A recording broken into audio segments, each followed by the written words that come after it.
Hello दोस्तों, दृष्टि PCS YouTube channel में एक बार फिर से आपका स्वागत है। मैं हूं गीतांजलि। आज हमने आगामी बीपीएससी परीक्षा के मद्देनजर स्टेट एटलस प्रोग्राम के एक बेहतरीन एपिसोड को आपके सामने यहाँ पर तैयार किया है, जिसमें बिहार राज्य से संबंधित पिछले वर्ष की जो भी महत्वपूर्ण खबरें रही हैं उन पर आधारित हमने मैप पर आधारित यहाँ पर यह सेशन तैयार किया है।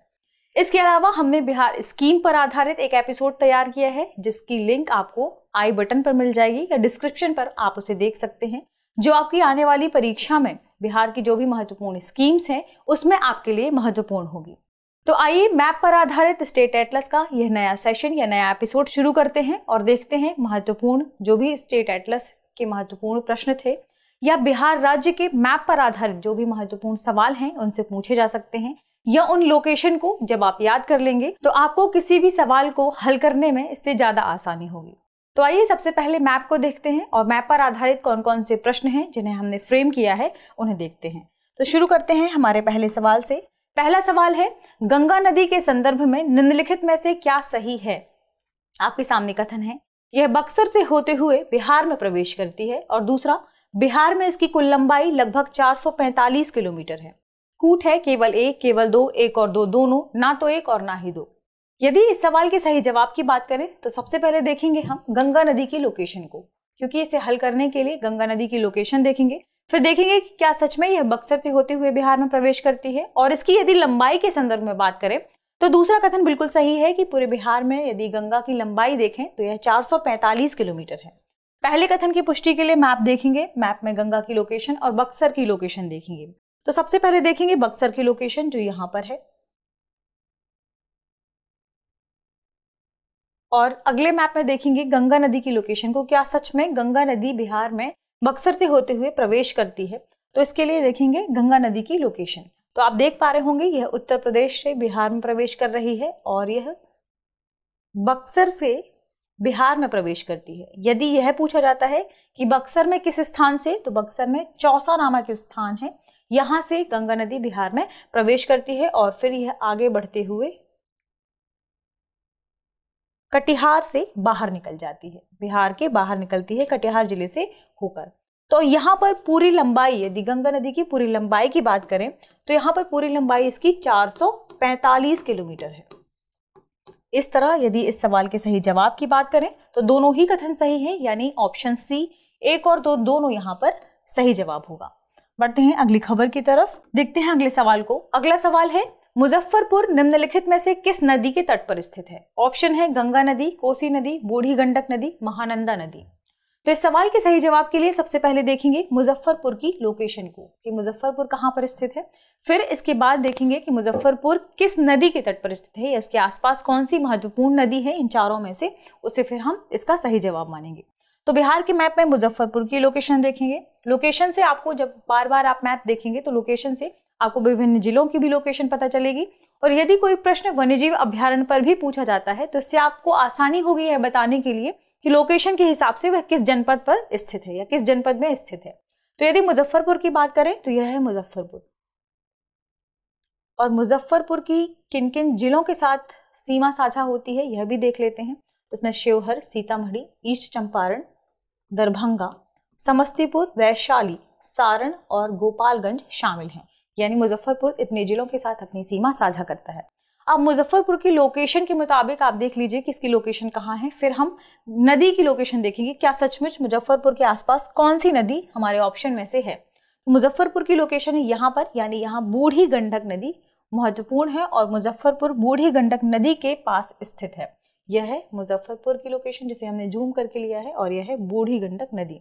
यानी यहाँ पर सही जवाब की बात करेंगे कि मुजफ्फरपुर किस नदी की लोकेशन में, यानी किस नदी के तट पर स्थित है, तो ऑप्शन सी बूढ़ी गंडक नदी इसका सही जवाब हो जाएगा। बढ़ते हैं अगली खबर की तरफ। अगली खबर देखते हैं। अगली खबर है, बिहार के संदर्भ में निम्नलिखित कथनों पर विचार कीजिए। आपके सामने बिहार को लेकर दो कथन दिए हुए हैं, आपको बताना है कि उपरोक्त में से कौन सा से कथन सही नहीं है। कथन है, राज्य में धान के प्रमुख उत्पादक क्षेत्र औरंगाबाद, रोहतास और कैमूर हैं, और दूसरा कथन है बिहार की दूसरी प्रमुख फसल जौ है। कूट है केवल एक, केवल दो, एक और दो दोनों, ना तो एक और ना ही दो। तो यदि हम बिहार राज्य के बारे में बात करें सबसे पहले, तो बिहार में जो प्रमुख फसल मानी जाती है वह धान की मानी जाती है, और दूसरी प्रमुख फसल बिहार में मानी जाती है गेहूं। यानी यहाँ पर धान प्रमुख उत्पादक राज्य है बिहार और दूसरा गेहूं। यानी यदि हम दूसरे कथन पर चर्चा करें तो यहाँ पर जौ लिखा हुआ है, जो कि गलत हो जाएगा। यानी बिहार की दूसरी प्रमुख फसल गेहूं है, ना कि जौ। और यदि पहले कथन पर चर्चा करें कि राज्य में धान के प्रमुख उत्पादक क्षेत्र औरंगाबाद, रोहतास और कैमूर हैं, तो यह बिल्कुल सही है कि पूरे बिहार में यदि कहीं धान की उत्पादकता सर्वाधिक है तो उसमें औरंगाबाद, रोहतास और कैमूर शामिल हैं। यानी यहाँ पर पहला कथन हमारा सही है, जबकि दूसरा कथन गलत है और पूछा गया है सही नहीं के संदर्भ में। यानी यहाँ पर केवल 2 गलत हो जाएगा। हमारा सही जवाब क्या होगा? Option B. सबसे पहले हम देख लेते हैं औरंगाबाद, रोहतास और कैमूर की लोकेशन को। इससे आपको स्पष्ट हो जाएगा कि मैप में इनकी लोकेशन कहाँ है और ये किन किन के साथ अपनी सीमा साझा करते हैं। तो सबसे पहले देखेंगे यह है कैमूर, रोहतास और औरंगाबाद। और इन तीनों के साथ देखें हम कि ये तीनों राज्य किन के साथ अपनी सीमा साझा करते हैं। तो कैमूर रोहतास और बक्सर के साथ अपनी सीमा साझा करता है। वहीं रोहतास कैमूर, बक्सर, भोजपुर, अरवल और औरंगाबाद के साथ अपनी सीमा साझा करता है। जबकि यदि हम औरंगाबाद को देखें तो यह रोहतास, अरवल और गया के साथ अपनी सीमा साझा करता है। तो इन तीनों जिलों की हमने लोकेशन देख ली। एक और मैप यदि तीनों की लोकेशन देखना चाहें तो यह हैं तीनों राज्य कैमूर, रोहतास और औरंगाबाद। बढ़ते हैं अगली खबर की तरफ। खबर है निम्नलिखित कथनों पर विचार कीजिए। आपके सामने कथन है गौतम बुद्ध वन्यजीव अभयारण्य बिहार के गया जिले में स्थित है। और दूसरा है इस वन्यजीव अभयारण्य की स्थापना वर्ष 1976 में की गई थी। हमारे ऑप्शन है केवल 1, केवल 2, 1 और 2 दोनों, ना तो 1 और ना ही 2। यदि इस सवाल के सही जवाब की बात करें तो गौतम बुद्ध वन्यजीव अभयारण्य बिहार के गया जिले में ही स्थित है। यानी यहाँ पर पहला कथन हमारा सही है। और दूसरा कथन कि इस वन्यजीव की अभयारण्य की स्थापना वर्ष 1976 में हुई थी, तो यह कथन भी सही है। आपको कमेंट सेक्शन में बताना है कि वर्ष 1976 में वन्यजीव अभयारण्य यानी गौतम बुद्ध वन्यजीव अभयारण्य के अलावा और किस वन्यजीव अभयारण्य की बिहार में स्थापना हुई थी। यानी इन दोनों कथनों की बात करें तो यहाँ पर दोनों ही कथन सही है। गौतम बुद्ध वन्यजीव अभयारण्य बिहार के गया में स्थित है और इसकी स्थापना 1976 में हुई थी। यानी सी, 1 और 2 दोनों यहाँ पर सही हो जाएंगे। यहाँ पर महत्वपूर्ण है गया की लोकेशन। तो मैप में गया की लोकेशन देखते हैं। यह है मैप बिहार का जिसमें गया की लोकेशन है यह। और गया किन किन जिलों के साथ अपनी सीमा साझा करता है? औरंगाबाद, अरवल, जहानाबाद, नालंदा और नवादा, इसके साथ गया अपनी सीमा साझा करता है। इसके अलावा गया की दक्षिणी सीमा आप देख पा रहे होंगे झारखंड से भी लगती है। यानी सवाल का सही जवाब क्या था? ऑप्शन सी, 1 और 2 दोनों कथन सही हैं। बढ़ते हैं अगली खबर की तरफ। अगली खबर है राज्य में लीची उत्पादन के मामले में कौन सा जिला पहले स्थान पर है? ऑप्शन है वैशाली, मुजफ्फरपुर, दरभंगा, पूर्णिया। इस सवाल के यदि सही जवाब की बात करें तो हमें पता है कि पूरे बिहार में सर्वाधिक लीची का उत्पादन मुजफ्फरपुर में होता है। यानी मुजफ्फरपुर अपनी शाही लीची के लिए जाना जाता है। तो इस तरह सवाल का सही जवाब क्या हो जाएगा? Option B, Muzaffarpur. यहाँ पर मुजफ्फरपुर की लोकेशन देख लेते हैं। कई और महत्वपूर्ण लोकेशन होंगी, यानी किन किन जिलों के साथ अपनी सीमा साझा करता है। तो मुजफ्फरपुर देखेंगे, यह है मुजफ्फरपुर की लोकेशन। और अभी हमने चर्चा की थी कि यह ईस्ट चंपारण, शिवहर, सीतामढ़ी, दरभंगा, समस्तीपुर, वैशाली, सारण और गोपालगंज के साथ अपनी सीमा साझा करता है। मुजफ्फरपुर को आप देख सकते हैं मैप में। यह इसका स्पष्ट मैप है जिसमें ये जिलों के साथ सीमा साझा करता है। तो बढ़ते हैं अगली खबर की तरफ। अगली खबर है बिहार का तराई प्रदेश विस्तृत है। ये बिहार की भौगोलिक स्थिति से लेकर है। तो बिहार के तराई प्रदेश को देखेंगे कि ये कहाँ पर विस्तृत है और 4 ऑप्शन में से आपको बताना है कि इसके संदर्भ में कौन सा ऑप्शन सही है। ऑप्शन ए है छोटा नागपुर पठार के उत्तरी कगार के समानांतर, और दूसरा भारत नेपाल सीमा के समानांतर, रोहतास पठार के पूर्वी कगार के समानांतर, यह राजमहल पहाड़ियों की पश्चिमी सीमा के समानांतर। तो इन चारों ही ऑप्शन की पुष्टि के लिए सबसे पहले देखेंगे तराई प्रदेश कहाँ पर है बिहार का, फिर वह इन चारों ऑप्शन में से सबसे सटीक जवाब इसका क्या मिलेगा। सबसे पहले देखेंगे बिहार के मैप। तो यह भारत का मैप है जहां यह है बिहार, और यहीं पर लोकेशन क्या है? नेपाल और भारत के बॉर्डर की, और यही इलाका ऊपर वाला कहलाता है बिहार का तराई प्रदेश। इसे हम बिहार के मैप में देखेंगे थोड़ा जूम करके। तो यह क्षेत्र है बिहार का तराई प्रदेश।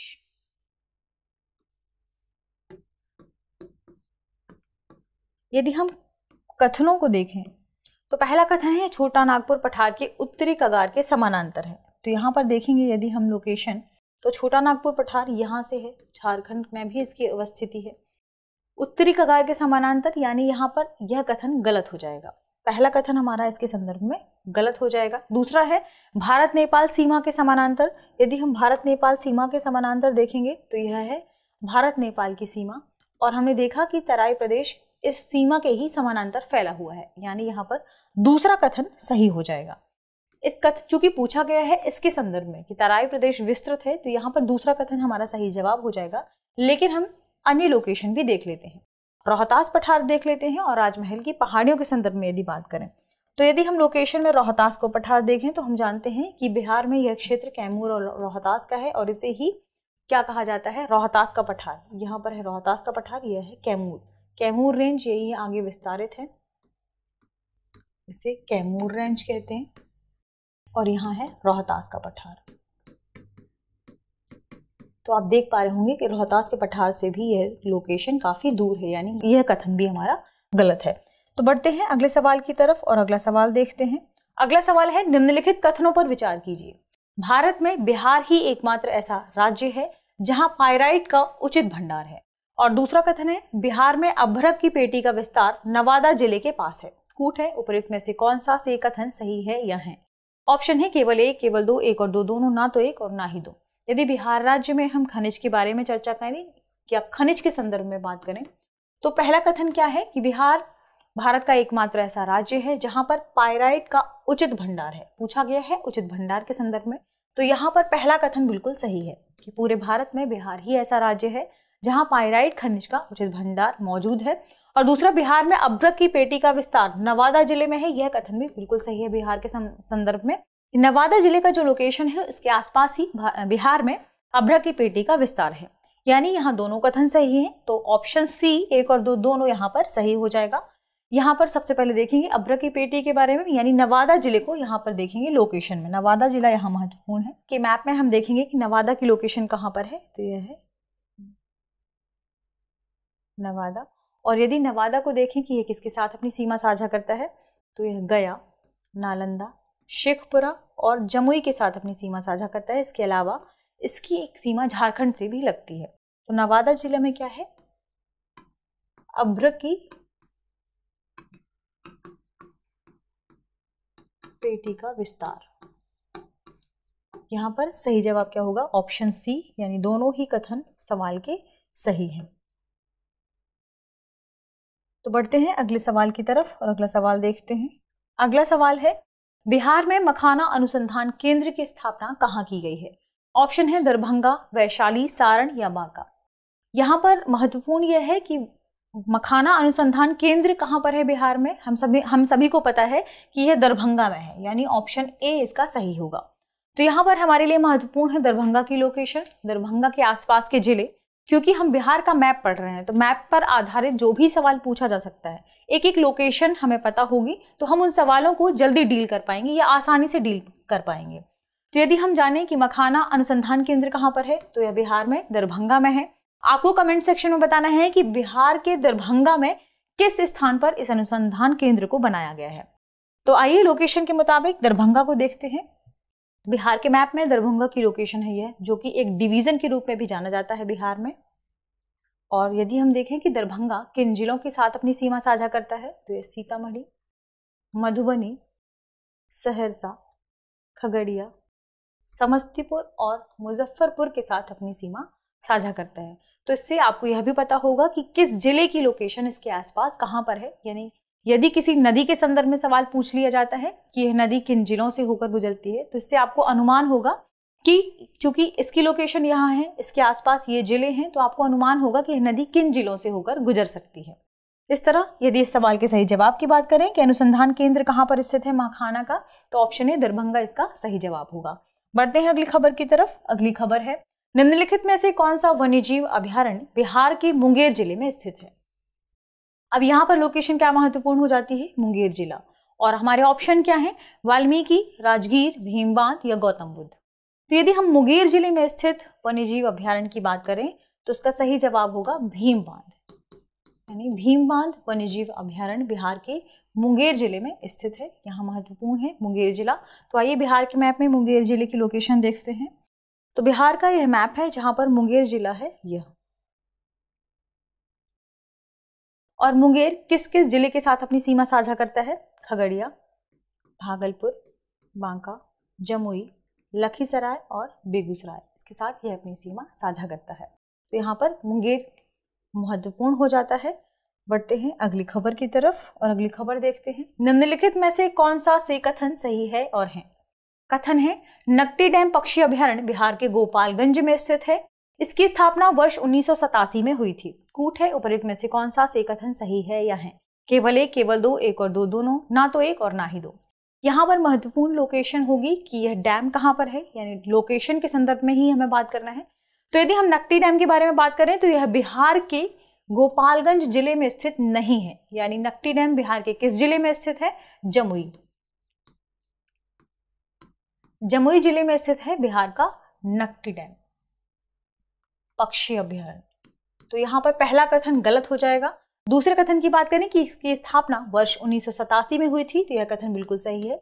नकटी डैम की स्थापना जमुई में वर्ष 1987 में हुई थी। आपको कमेंट सेक्शन में बताना है कि जमुई में वर्ष 1987 में ही एक और अभयारण्य या स्थान जिसे महत्वपूर्ण लोकेशन के रूप में जाना गया, उसकी स्थापना हुई है, उसका नाम क्या है?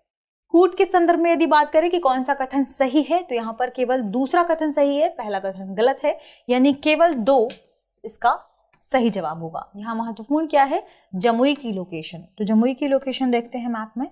यह है बिहार का मैप जहां पर जमुई है यह।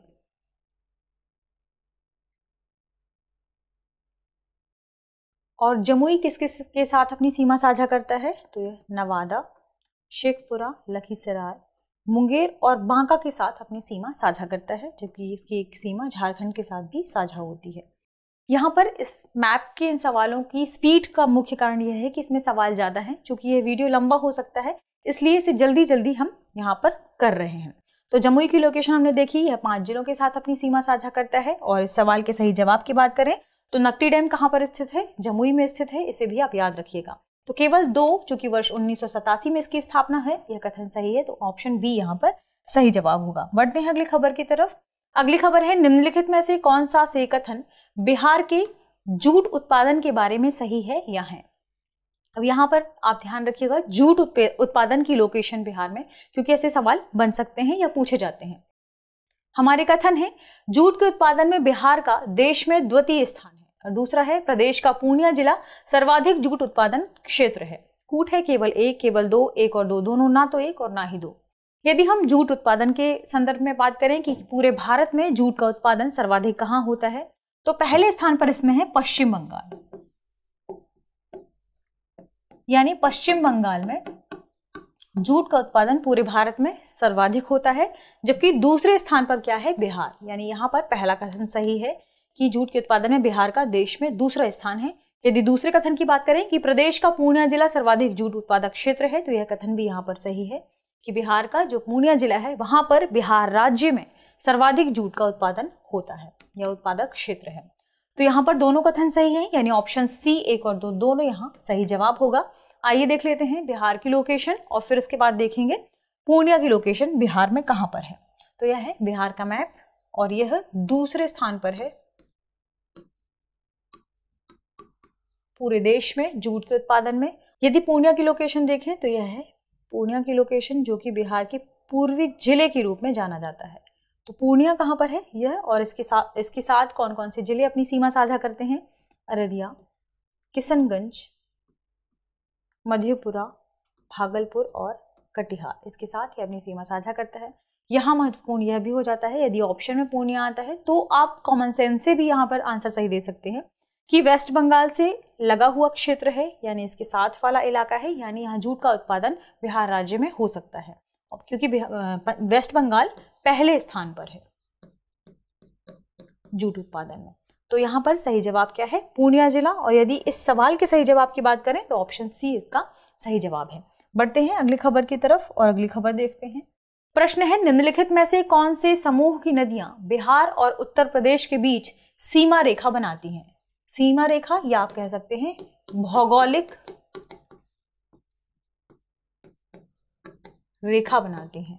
तो हमें देखने हैं कि कौन कौन से समूह हैं। कमला, सोन और बागमती, बूढ़ी गंडक, कोसी और गंगा, कर्मनाशा, गंडक और घाघरा, महानंदा, अजय और पुनपुन। तो बिहार और उत्तर प्रदेश इन दोनों राज्यों की बॉर्डर देखेंगे और इनके बॉर्डर से होते हुए कौन सी नदियां इनमें शामिल हैं, इनके समूह में शामिल हैं, ये देखेंगे। सबसे पहले बिहार और उत्तर प्रदेश का मैप देखें तो यह है बिहार राज्य का मैप, आप देख पा रहे होंगे जो येलो कलर में है, और यह है उत्तर प्रदेश। उत्तर प्रदेश से आती हुई नदी बिहार में प्रवेश कर रही हैं। तो देखेंगे कि भौगोलिक स्थिति के रूप में बिहार को यूपी से अलग कौन सी नदियां कर रही हैं और कौन सी नदियों का समूह उसके संदर्भ में सही है। तो यदि हम किसी और मैप को देखेंगे बिहार के बारे में तो ये सारी नदियों की लोकेशन है, यहाँ है महानंदा, कोसी, कमला, बागमती, बूढ़ी गंडक, गंडक और घाघरा। क्योंकि पश्चिमी क्षेत्र है उत्तर प्रदेश का, बिहार के पश्चिमी हिस्से में है उत्तर प्रदेश। तो यहाँ पर कौन सी नदियां हैं? घाघरा, गंगा, चूंकि गंगा बीच से आ रही है, और यहाँ है कर्मनाशा, और यह है गंडक नदी, जो कि कुल मिलाकर आप कह सकते हैं कि ये बिहार और उत्तर प्रदेश के साथ सीमा के रूप में आ रही है। तो इसके अलावा यदि हम और नदियों को देखें तो यह है सोन, पुनपुन, फल्गु, किउल और अजय। यदि हम ऑप्शन के मुताबिक देखेंगे तो ऑप्शन में आप देखेंगे कमला, सोन और बागमती। यदि आप कमला, सोन और बागमती की लोकेशन देखें तो यहाँ पर है कमला, जो कि उत्तर प्रदेश से आप देख पा रहे होंगे काफी दूर है, यानी पहला कथन हमारा गलत हो जाता है। पहला कथन जब गलत है तो दूसरा ऑप्शन देखेंगे। दूसरा ऑप्शन है बूढ़ी गंडक, कोसी और गंगा। यहाँ पर बूढ़ी गंडक, कोसी और गंगा की लोकेशन देख लीजिए। तो यहाँ पर है गंगा, जो कि आप देख पा रहे होंगे मध्य से आ रही है। इसके अलावा कोसी देखिए कितनी दूर है, यानी यह भी उत्तर प्रदेश के साथ बिहार की बॉर्डर साझा नहीं करता। यहाँ पर दूसरा हमारा ऑप्शन भी गलत हो जाएगा। तीसरे ऑप्शन को देखें कर्मनाशा, गंडक और घाघरा। यदि हम कर्मनाशा, गंडक और घाघरा की लोकेशन देखें तो यह है गंडक रिवर, यह है कर्मनाशा रिवर और यह है घाघरा रिवर। तो ये तीनों नदियां हैं महत्वपूर्ण, जो कि बिहार और उत्तर प्रदेश के बीच में आप देख रहे होंगे सीमा रेखा बना रही हैं या भौगोलिक रेखा बना रही हैं। यानी यहाँ पर तीसरा हमारा आंसर या तीसरा कथन, तीसरा ऑप्शन सही हो जाएगा कि कर्मनाशा, गंडक और घाघरा रिवर बिहार और उत्तर प्रदेश के बीच भौगोलिक सीमा रेखा बनाती हैं, यानी ऑप्शन सी इसका सही जवाब होगा। बढ़ते हैं अगली खबर की तरफ और अगली खबर देखते हैं। अगली खबर है बिहार राज्य का राजकीय चिन्ह है। ऑप्शन है पीपल, गौरैया, बोधि वृक्ष या बैल। तो इसके लिए हम सभी को पता है कि बिहार राज्य का राजकीय चिन्ह बोधि वृक्ष है, और बोधि वृक्ष क्यों जाना जाता है ये आपको कमेंट सेक्शन में बताना है। यदि इसकी लोकेशन की बात करें तो यह कहां पर है? बोधगया में। और बोधगया कहां पर है यह भी आपको कमेंट सेक्शन में बताना है। यदि बोधि वृक्ष को देखें हम मैप में तो यह है बोधि वृक्ष का चिन्ह, जो कि बिहार का राजकीय चिन्ह है, जो दोनों तरफ से स्वास्तिक चिन्ह से घिरा हुआ है, और इसके ये ईंटनुमा जो आकृति बनी हुई है वृक्ष के नीचे, इसमें उर्दू में बिहार लिखा हुआ है। तो बिहार राज्य का राजकीय चिन्ह क्या है? ऑप्शन सी, बोधि वृक्ष। पढ़ते हैं अगली खबर की तरफ और अगली खबर देखते हैं। खबर है कोसी नदी के बारे में निम्नलिखित में से कौन सा से कथन सही है या है? हमारे कथन है यह नदी अपना मार्ग बदलने के लिए कुख्यात है। दूसरा, इस नदी पर आने वाली अत्यधिक बाढ़ के कारण इसे बिहार का शोक कहा जाता है। कभी कभी ऐसे सीधे सवाल पूछ लिया जाता है कि निम्नलिखित में से किस नदी को बिहार का शोक कहा जाता है। इसी संदर्भ में यह सवाल बनाया गया है। इसके अलावा भौगोलिक स्थिति के बारे में बात करें तो इससे हमें कोसी नदी की लोकेशन पता चल जाएगी मैप में कि यह कहां पर है, क्योंकि कोसी नदी परियोजनाएं भी काफी महत्वपूर्ण रही हैं, तो ऐसे भी सवाल पूछे जा सकते हैं। कूट है केवल एक, केवल दो, एक और दो दोनों, ना तो एक और ना ही दो। तो कोसी नदी के संदर्भ में यदि बात करें तो यह बात बिल्कुल सही है कि यह अपना मार्ग बदलने के लिए कुख्यात है। यानी कोसी नदी जब नेपाल से होते हुए बिहार में प्रवेश करती है तो यह कई धाराओं में बट जाती है, और कई धाराओं में बटने की वजह से ऐसा कहा जाता है कि यह अपने मार्ग को परिवर्तित करने के लिए यहाँ पर बिहार राज्य में विख्यात है। इसके अलावा यदि इस नदी में बात करें तो इस नदी में चूंकि कई लेयर्स हैं, कई धाराओं में यह बट गई है, तो ये विभिन्न क्षेत्रों में इससे अत्यधिक बाढ़ आती है। यानी यहाँ पर बाढ़ की संभावना इस नदी में सर्वाधिक होती है, इस वजह से इसे बिहार का शोक कहा जाता है। यानी दोनों ही कथन यहाँ पर कोसी नदी के संदर्भ में सही है। तो ऑप्शन सी, एक और दो दोनों यहाँ पर सही हो जाएगा। यदि मैप के दृष्टिकोण से देखें तो यहाँ पर लोकेशन देखते हैं हम कोसी नदी की, कि बिहार के मैप में कोसी नदी कहाँ पर है। यह है बिहार का मैप, भौगोलिक मैप लिया है हमने, जो कि यहाँ पर कोसी नदी है जो कि नेपाल से होते हुए बिहार में प्रवेश करती है और नेपाल में इसे सप्तकोशी रिवर के रूप में जाना जाता है, क्योंकि यह सवाल भी पूछा जा सकता है। यहाँ पर है कोसी बैराज, जो कि आप देख पा रहे होंगे दोनों ही देशों की बॉर्डर में, राज्य के संदर्भ में बात करें तो बिहार और नेपाल की बॉर्डर में, और ये नदी यहाँ प्रवेश करते ही विभिन्न धाराओं में बट गई है, और विभिन्न धाराओं में बटने की वजह से यहाँ बाढ़ की संभावना ज्यादा होती है और यहाँ बाढ़ भी अधिक आती है। इस वजह से ही इसे बिहार का शोक कहा जाता है। तो इस तरह इस सवाल के सही जवाब की बात करें तो ऑप्शन सी 1 और 2 दोनों इसका सही जवाब होगा। बढ़ते हैं अगली खबर की तरफ। अगली खबर देखते हैं। अगली खबर है बिहार के इन जिलों को उत्तर से दक्षिण क्रम में व्यवस्थित करें। यहाँ पर इस सवाल को लेने का मुख्य मकसद यह है क्योंकि ऐसे भी सवाल पहले पूछे गए हैं बिहार में, और यदि हम सभी जिलों की लोकेशन देखेंगे तो हमें जिलों का एक आइडिया लग जाएगा कि बिहार के मैप में कौन सा जिला कहाँ पर है। यदि हमारे ऑप्शन की बात करें तो सहरसा, पूर्वी चंपारण, पटना, जमुई, ये 4 जिले यहाँ पर महत्वपूर्ण हैं। तो सबसे पहले हम इन चारों जिलों की मैप में लोकेशन देख लेते हैं, फिर उसके बाद हम क्रम देख लेंगे तो हमें यह अनुमान लग जाएगा कि उत्तर से दक्षिण यानी ऊपर से नीचे आते हुए बिहार के मैप में सही क्रम क्या होगा। तो सहरसा, पूर्वी चंपारण, पटना और जमुई, ये 4 लोकेशन मैप में महत्वपूर्ण है। यह है बिहार का मैप। तो यदि हम बात करें सहरसा के बारे में तो यह है सहरसा।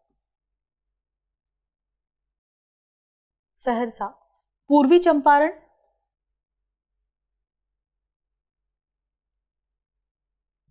जमुई और चौथा क्या, पटना।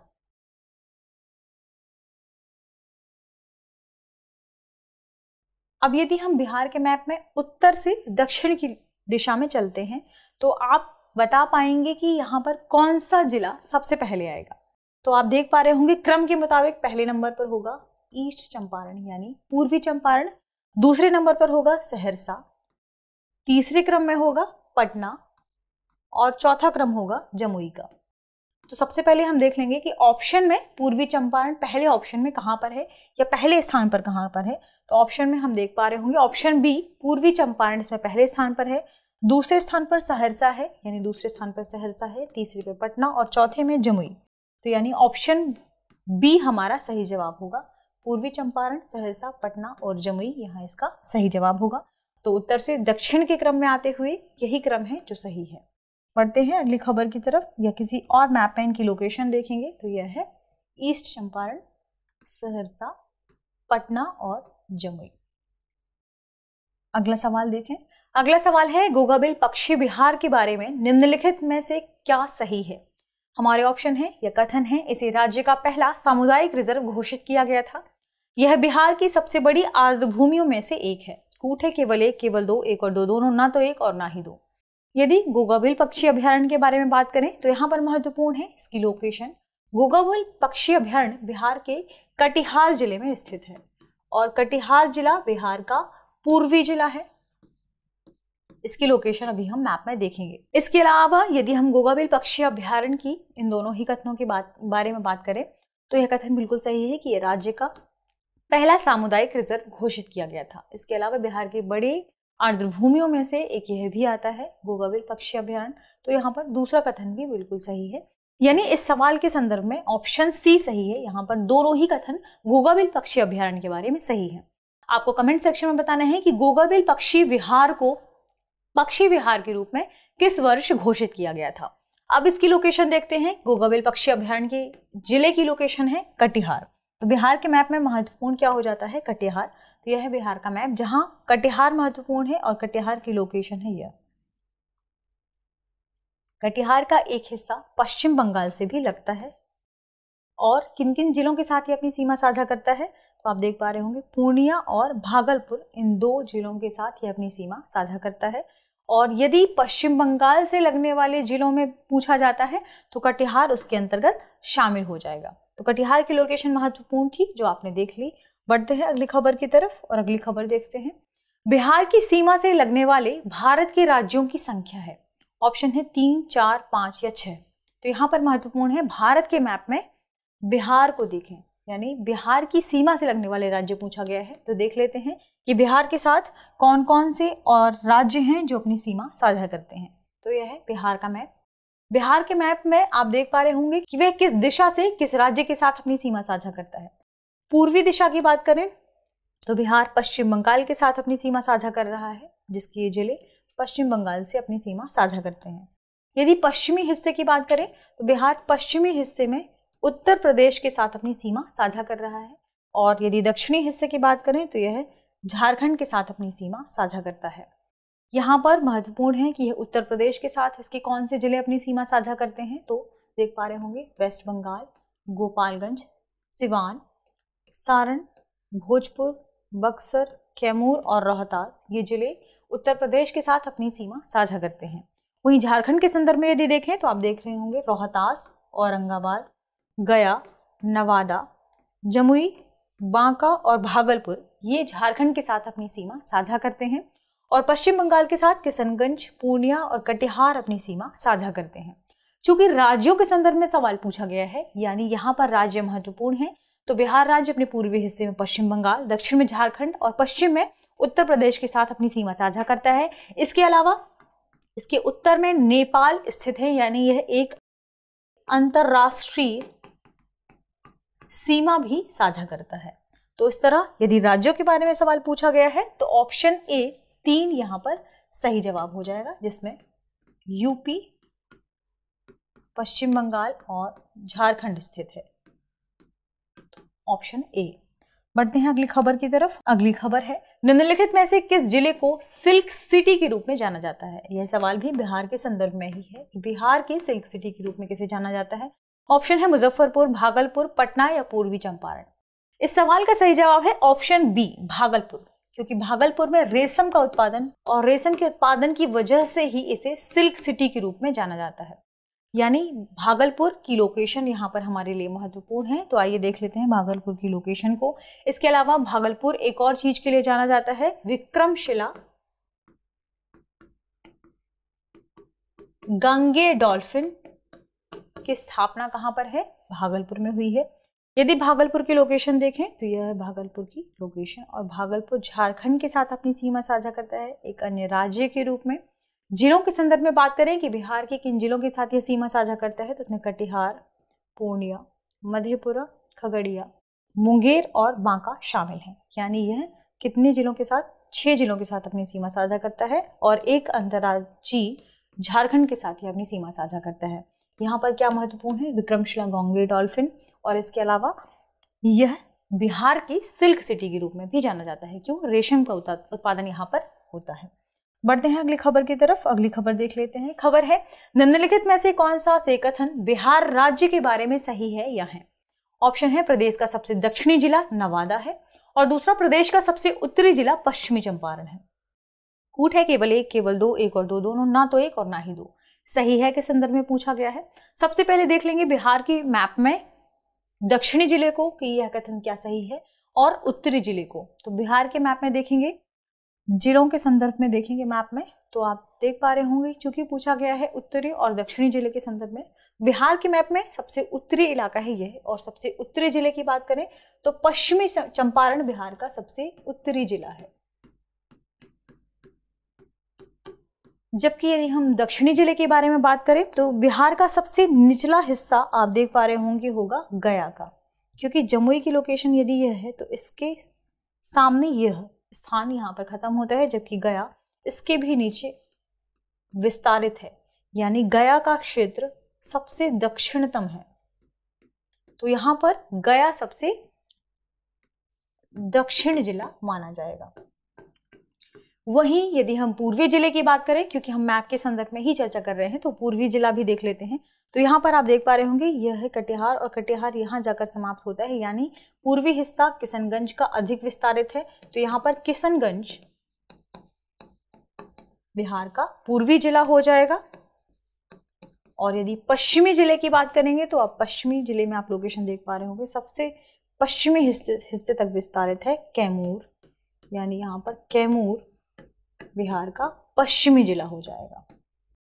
इस तरह सही जवाब क्या हुआ, क्योंकि उत्तर और दक्षिणी के संदर्भ में पूछा गया है यहाँ पर, तो उत्तर और दक्षिण के संदर्भ में सही जवाब हो जाएगा कि यदि दक्षिण बिंदु देखें तो यहाँ पर नवादा लिखा है तो नवादा गलत हो जाएगा, क्योंकि दक्षिण है गया, दक्षिण जिला है गया। यदि पश्चिमी चंपारण बिहार का उत्तरी जिला है तो यहाँ पर दूसरा कथन सही हो जाएगा। सही है के संदर्भ में पूछा है तो केवल 2 सही जवाब होगा। पढ़ते हैं अगली खबर की तरफ और अगली खबर देखते हैं। अगली खबर है, बिहार के निम्नलिखित में से कौन से जिले उत्तर प्रदेश के साथ अपनी सीमा साझा नहीं करते? ऑप्शन है रोहतास, वैशाली, गोपालगंज, भोजपुर, औरंगाबाद, बक्सर। कूट है केवल 1 और 2, केवल 3 और 4, केवल 2 और 5 और केवल 6। सबसे पहले देखेंगे बिहार के वे जिले जो उत्तर प्रदेश के साथ अपनी सीमा साझा करते हैं। तो मैप में इनकी लोकेशन देखेंगे तो हमने अभी चर्चा भी की थी पिछले वाले सवाल में कि बिहार के साथ उत्तर प्रदेश की यह बॉर्डर साझा होती है जो कि पश्चिमी हिस्से की बॉर्डर है, जिसमें वेस्ट चंपारण यानी पश्चिमी चंपारण, गोपालगंज, सिवान, सारण जिसे छपरा के नाम से भी जाना जाता है, भोजपुर, बक्सर, कैमूर और रोहतास ये अपनी बॉर्डर साझा करते हैं। तो यहाँ पर हम सबसे पहले देखेंगे ऑप्शन में कौन सा क्षेत्र है जो स्थित नहीं है। यदि हम बात करें रोहतास, वैशाली, गोपालगंज, भोजपुर, औरंगाबाद और बक्सर की, तो आप देख पा रहे होंगे इसमें लोकेशन में के मुताबिक कौन सा क्षेत्र शामिल नहीं है। एक तो औरंगाबाद शामिल नहीं है और दूसरा आप देख पा रहे होंगे वैशाली शामिल नहीं है। चूंकि औरंगाबाद की लोकेशन है यह और वैशाली की लोकेशन बिहार में है यह, और ये दोनों ही जिले उत्तर प्रदेश के साथ अपनी सीमा साझा नहीं करते। यानी सही जवाब की बात करें कि कौन सा जिला, कौन से जिले उत्तर प्रदेश के साथ अपनी सीमा साझा नहीं करते, तो ऑप्शन एक तो 2 हो जाएगा और एक 5। तो जिस भी ऑप्शन में 2 और 5 होगा यानी ऑप्शन सी में 2 और 5 है तो यहाँ पर ऑप्शन सी हमारा सही जवाब हो जाएगा। तो इस मैप को ध्यान से देख लीजिए, इससे आपको लोकेशन पता हो जाएगी और यह भी पता चल जाएगा कि कौन से जिले हैं जो उत्तर प्रदेश के साथ अपनी सीमा साझा करते हैं। 1, 2 संख्या में यदि पूछा जाता है तो आपको संख्या में बताने में भी आसानी होगी। 3, 4, 5, 6, 7 और 8 यानी 8 जिले हैं बिहार के जो उत्तर प्रदेश के साथ अपनी सीमा साझा करते हैं। बढ़ते हैं अगले सवाल की तरफ। अगला सवाल देखते हैं। प्रश्न है, निम्नलिखित में से कौन सा से कथन महानंदा बेसिन के बारे में सही नहीं है या है? सही नहीं है और है के संदर्भ में सवाल पूछा है। कथन है, महानंदा बेसिन बिहार राज्य के पश्चिम में स्थित है। इसके अंतर्गत किशनगंज, कटिहार और पूर्णिया आदि जिले आते हैं। कूट है केवल 1, केवल 2, 1 और 2 दोनों, ना तो 1 और ना ही 2। तो यहाँ पर इस सवाल को लेने का मुख्य उद्देश्य है बेसिन के बारे में जानना कि बिहार राज्य में विभिन्न नदियों के संदर्भ में कौन कौन से बेसिन स्थित है। सवाल पूछा गया है चूंकि महानंदा बेसिन के बारे में, तो आप सबसे पहले हम देखेंगे महानंदा बेसिन का लोकेशन कहाँ पर है बिहार के बेसिन वाले मैप में। तो यह है बिहार का मैप और यह है नेपाल। नेपाल से आने वाली नदियां भी बिहार में प्रवेश करती हैं। इसी संदर्भ में यदि हम बेसिन की लोकेशन देखें कि बेसिन की लोकेशन कहाँ है, तो यह महानंदा बेसिन और यह है क्षेत्र महानंदा बेसिन का। महानंदा बेसिन के बारे में पूछा गया है कि महानंदा बेसिन बिहार राज्य के पश्चिम में स्थित है। तो यहाँ पर पहला कथन गलत हो जाएगा क्योंकि पश्चिमी हिस्सा है यह, और पश्चिमी हिस्से की लोकेशन के मुताबिक आप देख पा रहे होंगे वहां पर कर्मनाशा बेसिन स्थित है और एक घाघरा बेसिन आप देख पा रहे होंगे, यह घाघरा बेसिन है और यह कर्मनाशा बेसिन है क्योंकि यहाँ से कर्मनाशा नदी आती है। तो चूंकि महानंदा के सवाल में है तो संदर्भ में है तो यह पूर्वी हिस्से में स्थित है, यानी यहाँ पर पहला कथन गलत हो जाएगा। दूसरा है इसके अंतर्गत किशनगंज, कटिहार और पूर्णिया आदि जिले आते हैं। तो आप देख पा रहे होंगे इसके अंतर्गत किशनगंज, पूर्णिया, कटिहार आदि या अररिया जिले आते हैं, यानी यहाँ पर हमारा 4 जिले आ रहे हैं इसके अंतर्गत। यानी इसके यदि सही जवाब की बात करें आदि संदर्भ में है तो यहाँ पर दूसरा कथन सही हो जाएगा। ऑप्शन यदि पूछा जाए कि नहीं कौन सा कथन है, मतलब कौन सा कथन गलत है, तो यहाँ पहला कथन गलत है, यानी केवल एक इसका सही जवाब होगा क्योंकि दूसरा कथन इसके बारे में सही है। तो यहाँ पर बेसिन महत्वपूर्ण है। तो बेसिन को देख लेंगे हम एक और मैप में। यहाँ पर यह है महानंदा बेसिन। लोकेशन आप याद रखिएगा क्योंकि सवाल पूछा जा सकता है बेसिन के संदर्भ में। यह है कोसी बेसिन। लोकेशन महानंदा के पश्चिमी हिस्से में स्थित है कोसी।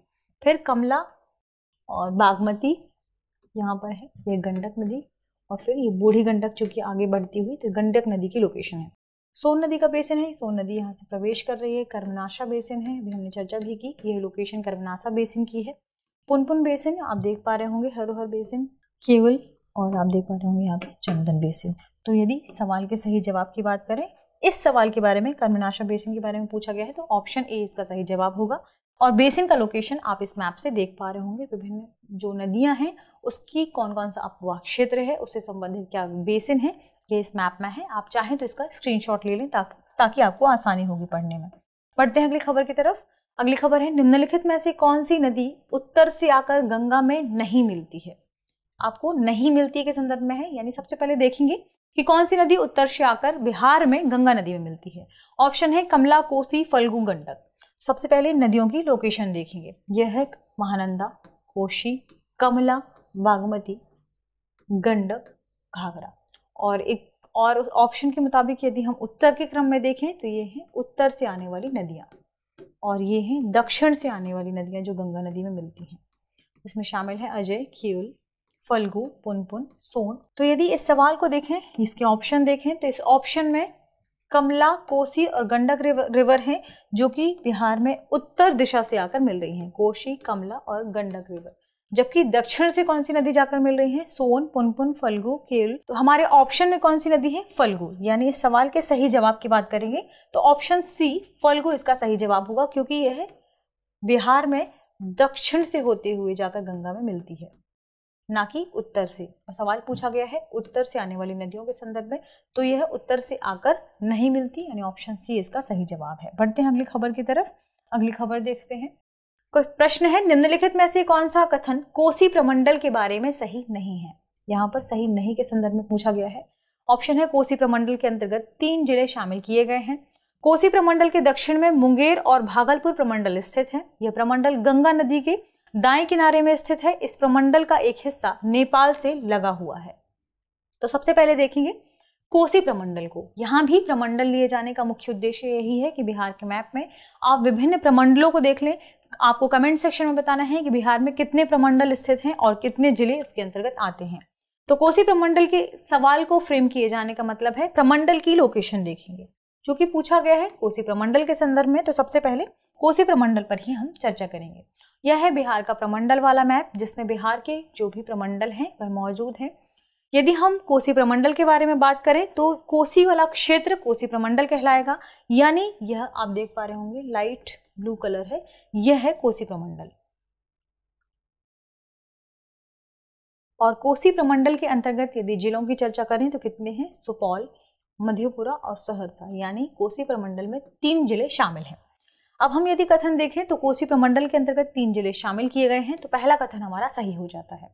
दूसरा कथन है कोसी प्रमंडल के दक्षिण में मुंगेर और भागलपुर प्रमंडल स्थित हैं। यहां पर दक्षिण और दक्षिण पश्चिम भी कर लीजिएगा। दक्षिण और दक्षिण पश्चिम वाली लोकेशन को देखेंगे तो यह आप देख पा रहे होंगे, यह है कौन सा, मुंगेर प्रमंडल जो कि ब्लू कलर में है। और कोसी प्रमंडल के दक्षिण और दक्षिण पश्चिमी हिस्से में मुंगेर प्रमंडल यहाँ पर स्थित है, यानी यहाँ पर दूसरा कथन हमारा सही हो जाएगा, क्योंकि भागलपुर प्रमंडल भी स्थित है जो कि इसके दक्षिणी हिस्से से ही सटा हुआ है। यह है भागलपुर। भागलपुर प्रमंडल के अंतर्गत जो 2 जिले आते हैं, भागलपुर और बांका, जिसमें 2 जिले शामिल हैं। यदि हम मुंगेर प्रमंडल की बात करें तो मुंगेर प्रमंडल के अंतर्गत 1, 2, 3, 4, 5 और 6, यानी 6 जिले मुंगेर प्रमंडल के अंतर्गत आते हैं। आपको याद रखना होगा इनकी संख्या। यदि जिलों के नाम पूछे जाते हैं कि मुंगेर प्रमंडल के अंतर्गत कितने जिले शामिल हैं, तो आप याद रखिएगा खगड़िया, बेगूसराय, मुंगेर, लखीसराय, शेखपुरा और जमुई, ये 6 हैं जिले जो मुंगेर प्रमंडल के अंतर्गत आते हैं। कोसी प्रमंडल के अंतर्गत सुपौल, मधेपुरा और सहरसा, ये 3 जिले आते हैं। भागलपुर के अंतर्गत हमने चर्चा की भागलपुर और बांका। चूंकि हमारा दूसरा कथन भी यहाँ पर सही हो जाता है कि इसके दक्षिण पश्चिमी हिस्से में मुंगेर और दक्षिणी हिस्से में भागलपुर प्रमंडल स्थित है। यह प्रमंडल गंगा नदी के दाएं किनारे में स्थित है। यदि हम गंगा नदी की लोकेशन देखें बिहार राज्य में कि बिहार में गंगा किस क्षेत्र से होकर बहती है, तो यह उत्तर प्रदेश में प्रवेश के बाद बिहार में प्रवेश करती है, बक्सर से होते हुए यह आगे बहती है। तो बिहार में गंगा का प्रवेश होता है इस हिस्से से, उत्तर प्रदेश, यानी गंगा नदी पश्चिम से पूर्वी हिस्से की तरफ बहती है। तो इसकी यदि किनारे की बात करें तो यह हिस्सा गंगा का दायां किनारा होगा और यह हिस्सा गंगा का बायां किनारा होगा, क्योंकि इसका फ्लो इस दिशा में है, यानी यह दायां किनारा होगा और यह बायां। चूंकि प्रमंडल के संदर्भ में सवाल पूछा गया है कि कोसी प्रमंडल गंगा नदी के दाएं किनारे में स्थित है, तो यदि हम लोकेशन देखें तो यह गंगा नदी के दाएं किनारे में स्थित ना होकर कोसी प्रमंडल गंगा नदी के बाएं किनारे में स्थित है, यानी ऊपरी हिस्से में कोसी प्रमंडल स्थित है। यानी यहाँ पर तीसरा कथन गलत हो जाएगा और सही नहीं के संदर्भ में ही सवाल पूछा गया है, तो ऑप्शन सी यहाँ पर सही हो जाएगा। इस प्रमंडल का एक हिस्सा नेपाल से घिरा हुआ है, यानी कोसी प्रमंडल के बारे में यदि हम चौथे कथन की पुष्टि करें तो कोसी प्रमंडल का एक हिस्सा नेपाल से सटा हुआ है, यानी यह कथन भी सही हो जाता है। यहाँ पर चौथा कथन हमारा सही है, तो तीसरा कथन यहाँ पर हमारा गलत हो जाएगा और गलत के संदर्भ में पूछा गया है, तो ऑप्शन सी इसका सही जवाब होगा। यहाँ पर प्रमंडल की लोकेशन महत्वपूर्ण है, तो आप इसे भी ध्यान से देख लीजिए कि किस प्रमंडल के अंतर्गत कौन सा जिला शामिल है। तो यदि हम प्रमंडल पर चर्चा करें तो आप देख लें एक बार कि कौन सा प्रमंडल है और किस प्रमंडल में कौन कौन से जिले शामिल हैं। तो यह है पूर्णिया प्रमंडल, और पूर्णिया प्रमंडल के अंतर्गत आप देख पा रहे होंगे यह है पूर्णिया प्रमंडल। इसके अंतर्गत 1, 2, 3, 4 जिले शामिल हैं। 4 जिलों के नाम आपको याद करना होगा, किशनगंज, अररिया, पूर्णिया और कटिहार।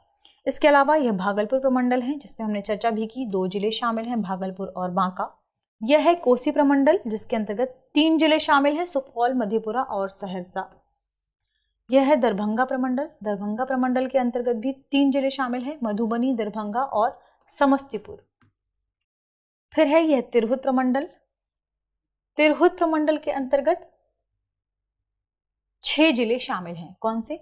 पश्चिमी चंपारण, पूर्वी चंपारण, सीतामढ़ी, शिवहर, मुजफ्फरपुर और वैशाली। 6 जिले शामिल हैं।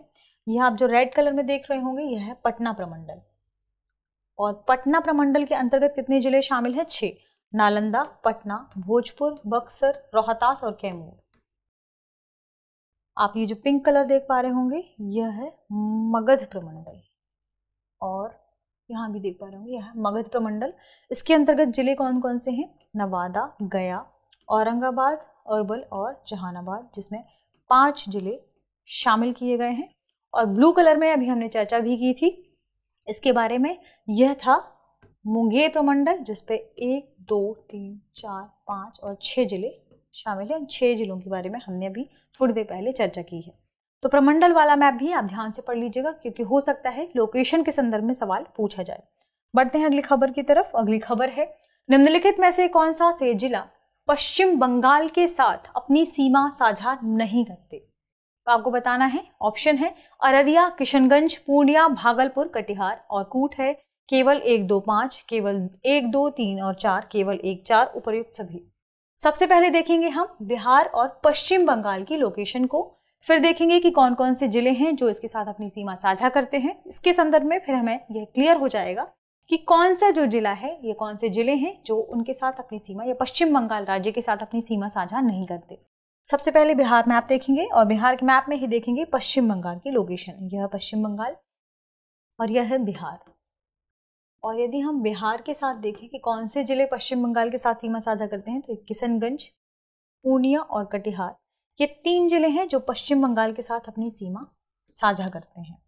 यानी हम यदि यह देख लेते हैं कि इसमें कौन से जिले शामिल हैं जो सीमा साझा करते हैं, तो भी हमने देखा कि इसमें शामिल है किशनगंज, पूर्णिया और कटिहार।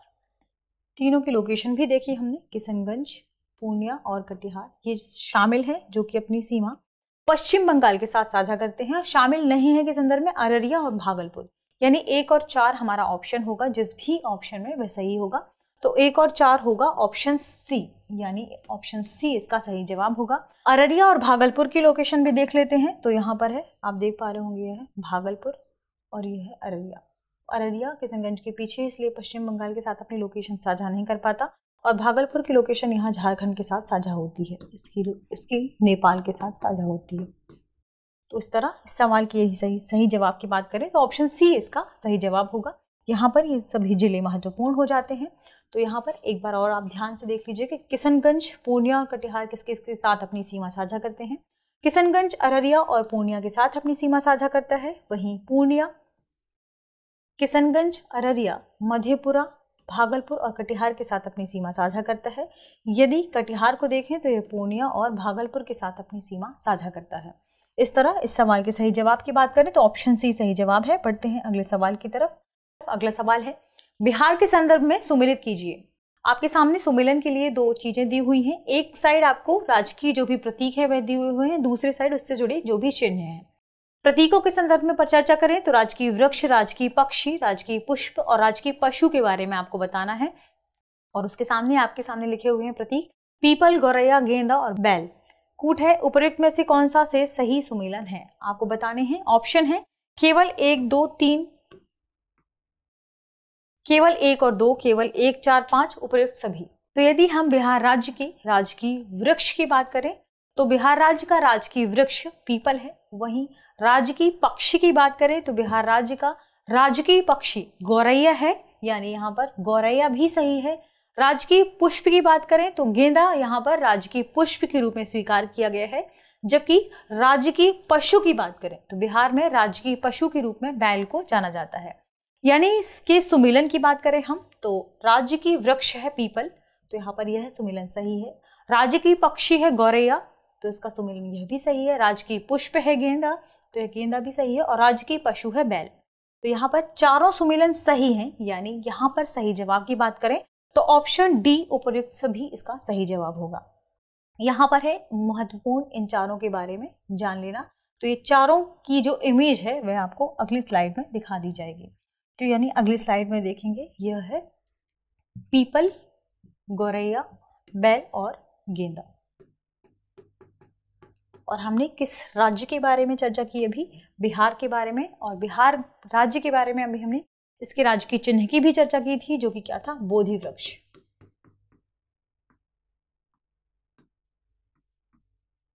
आपको कमेंट सेक्शन में बताना है राज्य की मछली कौन सी है बिहार की।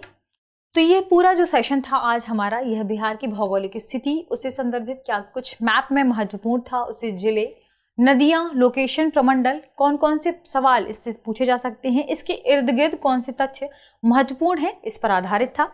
तो इसके लिए आप बने रहें, ट्यून रहें, पढ़ते रहें, रिवीजन करते रहें। शुक्रिया।